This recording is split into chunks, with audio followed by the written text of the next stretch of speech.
Monetization का, और दूसरा उसके प्रति जो मेन कारण था, और इसके अलावा वो था कि जो बीजेपी और आरएसएस के जो लोग हैं, इनके पास जो काला धन है, उस काले धन को किस तरह से ये सफेद कर लें, ये इसके साथ में मेन कारण थे। हालांकि सरकार ने दिखाया कि काला धन वापस आ जाए, भ्रष्टाचार खत्म हो जाए, आतंकवाद खत्म हो जाए, और साथ में जो नकली नोट हैं, वो जाली नोट, नकली नोट खत्म हो जाए। हालांकि आपको जान के, और आप लोग तो सारे मीडिया के साथ ही, आपको सारी चीज मालूम है, आपको क्या बताऊं, पर फिर भी आप पूछ रहे हैं तो मैं बताता हूं। उस दिन से लेके आज तक आतंकवाद खत्म नहीं हुआ, 5 साल हो गए, आतंकवाद बरकरार है। और आतंकवाद का एक नज़ारा बहुत जल्दी, पीछे ही करीब 10-15 दिनों में आपने देखा कि किस तरह से कश्मीर में सब कुछ हुआ है। आपकी आंखों से सब कुछ, आपने अपनी आंखों से देखा है, सब कुछ छुपा नहीं है किसी से भी। तो आतंकवाद खत्म नहीं हुआ, साथ में जो भ्रष्टाचार है, भ्रष्टाचार कई गुना बढ़ गया। इसके 2 उदाहरण दूंगा, उसी से आप समझ जाएंगे। नंबर 1, जो विदेशों में काला धन है, वो काला धन दुगने से भी ज्यादा हो गया। सरकारी रिपोर्ट है, सरकारी आंकड़े आप सब जानते हैं। तो जिस भ्रष्टाचार की बात कर रहे थे, वो भ्रष्टाचार बढ़ गया। और जब इस देश का प्रधानमंत्री ही आकंठ भ्रष्टाचार में लिप्त हो, और उस भ्रष्टाचार को सही बताने के लिए पीएम केयर फंड के नाम से रिश्वत लेने का एक अकाउंट खोल ले, तो इससे बड़ा भ्रष्टाचार और क्या होगा। मैं इस पर डिटेल में कह चुका हूं कि पीएम केयर फंड जिस तरह से उसको खोला गया, और जिस तरह से लोगों से पैसा लिया गया, जिस तरह से जो पब्लिक सेक्टर की यूनिट्स हैं, 2105 करोड़ उनसे लिया गया, लोगों की 1 दिन से लेकर 3 दिन की सैलरी ले ली गई, लोगों का डीए तक भी दिया नहीं गया, उसमें ले लिया गया, और जो 18 महीने का डीए नहीं दिया गया, साथ में जो पब्लिक वो है, जो CSR का फंड है, कॉर्पोरेटिव रेस्पॉन्सिबिलिटी फंड जो है, वो पैसा भी सीधा का सीधा पीएम केयर फंड में ट्रांसफर करवा दिया गया। और इसके अलावा जो अलग अलग बिजनेसमैन हैं, उन्होंने भी पैसे दिए। किसी ने 100 करोड़, किसी ने 500 करोड़, किसी ने 700 करोड़, किसी ने 600 करोड़, किसी ने 1500 करोड़, किसी ने 1000 करोड़। तो ये क्या है? ये वही रिश्वत है, उद्योगपति द्वारा दिया गया पैसा। ये वही रिश्वत है कि इनके माध्यम से काम कराएंगे, और उनके काम हो रहे हैं, आप लगातार वो देख रहे हैं। तो भ्रष्टाचार बढ़ा नहीं, कई गुना बढ़ गया, खत्म नहीं हुआ। इसके अलावा काला धन, तो भैया काला धन आप देख रहे हो, ये जो पैसा है जो बीजेपी लाखों करोड़ रुपया इलेक्शन में लगाती है, कहां से लगाती है, कहां से आ रहा है इतना पैसा? ये काला धन। और जैसे विदेशों का भी बताया कि वहां पे काला धन दोगुने से ज्यादा हो गया। जिन स्विस बैंक वगैरह अकाउंट की बात करें तो वो बढ़ गया, तो काला धन खत्म नहीं हुआ। और एक और जो बात कि जाली नोट, आपने देखा होगा कि जिस समय ये 2016 में सरकार लेकर आई थी ये इसका डिमोनेटाइजेशन का, उस समय सरकारी रिपोर्ट के हिसाब से मात्र 400 करोड़ रुपए के जाली नोट थे इस देश में, मात्र। और आज की तारीख में कई हजार करोड़ के जाली नोट हैं। उस समय 500 या 1000 का ही जाली नोट हो सकता था, आज की तारीख में तो 2000 का है। और आप देखेंगे कि जिस समय ये लागू किया गया डिमोनेटाइजेशन, नई करेंसी आई, 1 हफ्ते बाद ही 2000 रुपए का जाली नोट आ गया, आप सबने देखा, और बीजेपी का आदमी से पकड़ा गया, सबने देखा। तो ना तो जाली नोट खत्म हुए, ना ही काला धन खत्म हुआ, और ना ही भ्रष्टाचार खत्म हुआ। आतंकवाद हम सबके सर पर नाच रहा आज। या यूं कहा जाए कि सरकार ही आतंकवादी बन गई है, कुछ भी हो सकता है, ये सारी चीजें। तो जो आप उसकी बात करें, और रही बेरोजगारी, आप सबको मालूम होगा, मैंने उस समय भी कहा था, इस डिमोनेटाइजेशन से देश में 4.5 करोड़ लोग बेरोजगार हुए। नोटबंदी से इतने लोग बेरोजगार हुए, तो ये डिमोनेटाइजेशन का हाल था।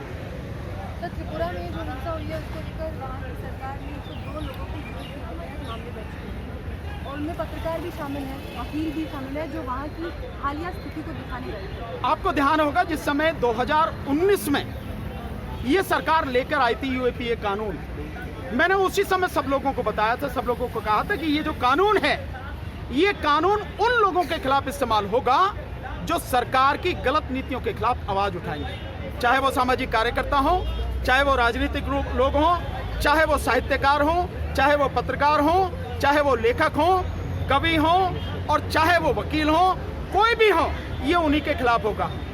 तो अब ये जो इनके खिलाफ किया है 102 लोगों के खिलाफ, इसमें वकील भी हैं, इसमें पत्रकार भी हैं, इसमें सामाजिक कार्यकर्ता भी हैं और यूट्यूबर्स भी हैं। इनका कसूर क्या है? इन सबका इनका कोई कसूर नहीं है। इनका केवल एक ही कसूर है कि ये जो सच्चाई है उसे दिखाने का प्रयास कर रहे हैं और कुछ नहीं है। जो वकील गए हैं वहाँ यथास्थिति देख कर आए हैं और उस यथास्थिति के बाद में जो उन्हें ठीक लगा उन्होंने दिखाने का प्रयास किया है। आप उन पे यूएपीए लगा रहे हैं और केवल आज का ही नहीं है, इसमें भी जो यूएपीए लगा है मैक्सिमम में अगर आप देखेंगे तो मुस्लिम समाज के लोग हैं, माइनॉरिटीज के लोग हैं जिन पे यूएपीए लगाया गया और मुस्लिम समाज के लोग हमेशा टारगेट पे हैं। और इस सबको प्रचारित भी इसीलिए किया जा रहा है कि ये जो इलेक्शन आ रहा है किसी तरह से इलेक्शन हिंदू मुस्लिम बन जाए और कुछ नहीं है। जो 5 राज्यों में चुनाव है और इन 5 राज्यों में जो इसकी दुर्गति होने वाली है बीजेपी की, और मैं दावे के साथ कह सकता हूँ विशेषकर उत्तर प्रदेश में और साथ में उत्तराखंड और पंजाब में, तीनों प्रदेशों में सुपड़ा साफ होगा। यूपी में तो 403 में से 50 सीटें मिलेंगी नहीं बीजेपी को।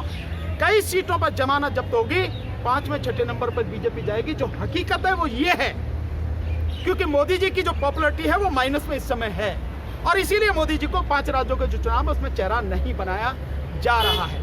तो ये जो सारी चीजें हैं, ये सारी चीजें यूएपीए के तहत जो ये सब लोगों को बुक किया गया है, मेरे विचार से ये गलत है, ऐसा नहीं होना चाहिए। लेकिन ये सरकार आदी है कि जो भी सरकार के खिलाफ आवाज उठाए, सच लोगों को दिखाए, उनके खिलाफ यूएपीए लगाओ। जैसे आपने देखा होगा जो सीए एनआरसी के आंदोलन में लोगों ने भाग लिया, जो सामाजिक कार्यकर्ता थे, जो जागरूक लोग थे, उन पर और विशेषकर मुस्लिम समाज के लोगों पर यूएपीए लगाएगा और वो भी दिल्ली दंगों में उन्हें अपराधी बनाकर, जिसके विषय में आप देख रहे हैं कि हाई कोर्ट की बड़ी जबरदस्त टिप्पणी भी कुछ बेल मैटर्स में आई है कि इनके खिलाफ कुछ नहीं है और आपने 1 साल से इन्हें बंद कर रखा है। ये आपने कहा जमानत जब्त होगी इन राज्यों में, वो तब होगा जब आपके मुद्दे ज़्यादा हावी हो, क्योंकि अभी भी ये लगता है और जिस तरह से न्यूज़ दिखाई जा रही है राम मंदिर का या हिंदू एक होने का समय आ गया है, इस तरीके के मुद्दे ज़्यादा हावी हो। जब ये मुद्दे रहेंगे तो आपके मुद्दे फीके पड़ जाएंगे। काय में हावी है ये गोदी मीडिया में हावी, वो गुलाम और दलाल मीडिया जो 24 घंटे यही कह रहा, तो उसकी बात कर रहे हो यार।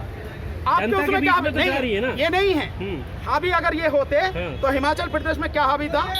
हिमाचल प्रदेश में चारों की चारों सीटें बीजेपी के पास थी, लेकिन चारों ही सीटें बीजेपी हार गई और केवल हार नहीं गई, उसमें जो सबसे बड़ी बात यह है कि बीजेपी की 25% वोट, यानी तकरीबन उन्होंने 46-47% वोट मिली थी, वो 25% वोट कम होके मात्र 22% वोट पर रहेगी। यानी जितनी वोट उन्हें मिली थी उसकी आधी वोटें बीजेपी की साफ हो गई। आप इसको नहीं समझ रहे, इसका कितना बड़ा गहरा असर है। और वहाँ पे सेब के जो किसान हैं और अडानी जिस तरह से वहाँ पे कब्जा करके बैठा है और उसने जिस तरह से लूट मचा रखी है, जो किसान का 72 रुपए या 88 रुपए सेब था उस पर सीधे 16 रुपए कम कर दिए गए, वो 72 रुपए पे आ गया और मंडी में वो 60 रुपए 65 रुपए बिक रहा है। और इसी तरह से जो वहाँ पे सेब जो जिसे आप कहते हैं कि जिसकी सबसे नीचे क्वालिटी है, वो सेब 12 रुपए किलो के हिसाब से आ गया, जो पहले उससे ज़्यादा था। जो सेब यहाँ पर वो 12 रुपए किलो वाला, वहाँ का सेब यहाँ पर 100, 125, 150 रुपए यहाँ पर हम लोग खरीदते हैं। तो वो असर है, वो इसी का असर है। लोग बोल नहीं रहे हैं, लेकिन उनकी लाठी में बड़ी जबरदस्त आवाज है। और लाठी क्या है? वोट की आवाज, वोट है उनकी लाठी। और उस आवाज, उस लाठी से, उस वोट से बीजेपी का सुपड़ा साफ होगा।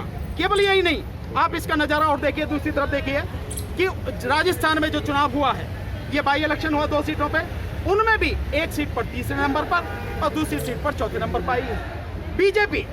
और वो भी कहाँ आई है? जहां उनका गढ़ है, आरएसएस का गढ़ है, मेवाड़, उस इलाके में 3रे और 4थे नंबर पर आई है। तो आपको पता नहीं लग रहा कि जनता की आवाज क्या है? तो जनता ने क्या सोचा? मैं तो कह रहा हूँ ना, उत्तर प्रदेश में मेरे जैसे लोग हैं, लगातार हम प्रचार कर रहे हैं, बीजेपी का सुपड़ा साफ होगा, 50 सीटें मिलेंगी नहीं। और केवल मैं नहीं कह रहा हूँ, ये बीजेपी और आरएसएस का अपना आंतरिक जो सर्वे है, वो सर्वे ये कह रहा है कि हमें 50-55 सीटें मिलेंगी, इससे ज्यादा मिलेंगी नहीं। तो मैं अपनी बात नहीं कर रहा, वो किस बात पे है भाई? उनका सर्वे तो उनके हिसाब से सही होगा ना। वो इसीलिए है कि पब्लिक एट लार्ज वो समझ गई है कि इस देश की सबसे बड़ी बीमारी है बीजेपी और आरएसएस, और इनको साफ करना जरूरी है, इनको सत्ता से उखाड़ फेंकना जरूरी है। इसीलिए जनता बोले न बोले, सड़क पर आंदोलन करने आए न आए, लेकिन जब वोट देने जाएगी इनका सुपड़ा साफ होगा। आप अपनी आंखों से देखिए। सर, जितने मुद्दों पर बीजेपी भारतीय जनता पार्टी की सरकार विफल रही है, इसमें कोई दोहराई नहीं है। सब लोग जानते हैं जो वादे किए वो पूरे नहीं कर पाए, लेकिन जनता में जो आक्रोश होना चाहिए वो आक्रोश नहीं दिख रहा है। देखिए, उसका एक कारण हो सकता है, उसका कारण यह हो सकता है यूएपीए के झूठे मुकदमे जो लगाए जा रहे हैं, और ये कारण भी है कि डराया जाए लोगों को, इससे भी लोग डरे बैठे हैं। दूसरी एक और बड़ी जो कारण है, बेरोजगार बड़ी संख्या में इस देश में। इसका एक अंदाजा अगर मैं उत्तर प्रदेश के संदर्भ में कहूं तो आप इससे अंदाजा लगा सकते हैं। उत्तर प्रदेश सरकार ने अप्रैल तक 15 करोड़ लोगों को, उत्तर प्रदेश के 15 करोड़ लोगों को ये जो 5 किलो अनाज दिया जा रहा है, इसको जारी रखने की घोषणा की। और केवल यही नहीं, इसके साथ साथ में 1 किलो तेल सरसों का, साथ में दाल और साथ में चीनी भी देने का उसने वादा किया है फ्री में। मेरा खराब हो जाएगा ना। मैं उत्तर प्रदेश की आबादी कितनी है? 23 करोड़। 23 करोड़ की आबादी में से आप 15 करोड़ लोगों को ये सारी चीजें दे रहे हैं, जबकि नवंबर के लास्ट में केंद्र सरकार इसको खत्म कर रही है, वो आगे नहीं बढ़ा रही है, पर उत्तर प्रदेश सरकार कर रही है। क्यों कर रही है? क्योंकि आपको वोट चाहिए और इनके माध्यम से लोगों को रिश्वत देने की बात की जा रही है। या इसको दूसरी तरीके से समझे कि सरकार ये बात मानती है, अच्छी तरह से जानती है कि 23 करोड़ की आबादी में से 15 करोड़ लोग गरीबी की रेखा से नीचे जा चुके हैं, उन्हें जिंदा रखने के लिए अनाज देना पड़ेगा। तो जब लोगों की हालत ऐसी है कि रोजगार नहीं है, आमदनी का कोई जरिया नहीं है, और शायद ये खाना भी जो सरकार की तरफ से मिल रहा है ये भी ना दिया जाए क्योंकि सरकार ने भिखारी बना दिया, तो लोग भूखों मरेंगे। आदमी अपने पेट की भूख को शायद मार सकता है, लेकिन उसकी आंखों के सामने अगर उसके बच्चे भूखे हों, उनके पेट में अनाज का एक दाना नहीं हो, तो क्या उसके दिल पे बीतते होगी, ये शायद आप समझ सकेंगे। अगर आप पिता हैं, बच्चे वाले हैं, तब आप ये समझ सकते हैं। ये जो स्थिति, बिहार के जो लोग यहाँ से गए थे पैदल और उन्होंने भी अपने बच्चों को भूख लगता हुआ देखा कोरोना टाइम में, और बाद में चुनाव हुआ, परिणाम क्या है ये आपके सामने है। मेरे सामने है, धर्म के आगे सारी चीजें नहीं, धर्म के सामने नहीं है। हाँ। वो लास्ट स्टेज पर बेईमानी हुई और प्रशासन के माध्यम से कई, आप देखेंगे उस समय उन्होंने एप्लीकेशन भी लगाई थी, उसके तेजस्वी की तरफ से एप्लीकेशन भी लगाई थी, लेकिन उस एप्लीकेशन को कंसीडर ना करके प्रशासन ने कुछ रिजल्ट्स को रोक लिया और बाद में बेईमानी से जो लोग जीते हुए नहीं थे, हारे हुए थे और बीजेपी के लोग थे, उनको डिक्लेयर किया। ये यूपी में भी हो सकता है? नहीं, यूपी में भी होगा, हम भी जान रहे हैं कि यूपी में भी हो सकता है, लेकिन हम लोग भी उसकी तैयारी के लिए पूरी तरह से तैयार हैं। आप जो कह रहे हैं, आपका जो शक है बिल्कुल सही है, हम भी इस बात को महसूस कर रहे हैं। और जो स्पेशल प्रोटेक्शन जो फोर्स बनाई है यूपी में, स्पेशल सिक्योरिटी फोर्स, उसका भी इस्तेमाल वो कर सकते हैं। वकील साहब, आपने कहा यहाँ भी हो सकता है, बिहार में ऐसा हुआ है, फिर पश्चिम बंगाल में ऐसा क्यों नहीं हुआ? किसमें? पश्चिम बंगाल में नहीं कर पाए वो पश्चिम बंगाल में। मतलब जहाँ पर विपक्षी पार्टियां जीत जाएंगी वहाँ पर नहीं कर नहीं, ऐसा नहीं, ये जो आपकी इंटरप्रिटेशन है वो गलत है। जहाँ पर लोग मजबूत हैं और जागरूक हैं और किसी भी तरह से लड़ने को तैयार हैं, शायद यहाँ उनकी हिम्मत नहीं है ये सारी बदतमीजी और गड़बड़ी कर रहे हैं। सीधे तौर पर नहीं लड़ पा रहे। कौन? बिहार के या उत्तर प्रदेश के लोग? नहीं, वो तो सीधे तौर पे लड़ रहे हैं। उत्तर प्रदेश में तो अब होगा ना, पता लगेगी आपको। लेकिन बिहार के लोगों ने ईमानदारी से चुनाव लड़ा, लेकिन उन्हें इस बात का एहसास नहीं था कि सरकार इस स्तर पर बेईमानी करेगी। हालांकि मेरा मानना यह है कि जिस समय ये बेईमानी हो रही, अगर उस समय तेजस्वी जो है ना ये कह के कि भाई प्रशासन बेईमानी कर रहा है और सभी लोगों को बुलाना चाहिए था कि मैं यहीं बैठा हूँ पटना में, और एक भी अधिकारी को, चाहे चुनाव आयोग का हो चाहे शासन प्रशासन का कोई भी हो, किसी को बाहर नहीं निकलने देंगे जब तक सही तरीके से वो हो नहीं जाएगी। सारे आ जाओ, पटना को घेरो। अगर ये कॉल होती तो रिजल्ट कुछ और ही होता। अनफॉर्चुनेटली ऐसा हुआ नहीं, अगर ऐसा होता तो सही हो जाता। कौन करा? संस्था की रिपोर्ट आई है जिसमें बताया गया है कि 13 देशों में सबसे ज्यादा पॉपुलर, मतलब जिस आदमी की अपने देश में पॉपुलैरिटी माइनस में है, वो 13 देशों में उसकी पॉपुलैरिटी ज्यादा है। और ये इसी समय आई है पॉपुलैरिटी की लिस्ट, किस समय? जिस समय चुनावों का जो बुखार पूरा चढ़ता चला जा रहा। ये सब मैनिपुलेशन होती है और किस तरह से करते हैं आपको, हमको, सबको मालूम है।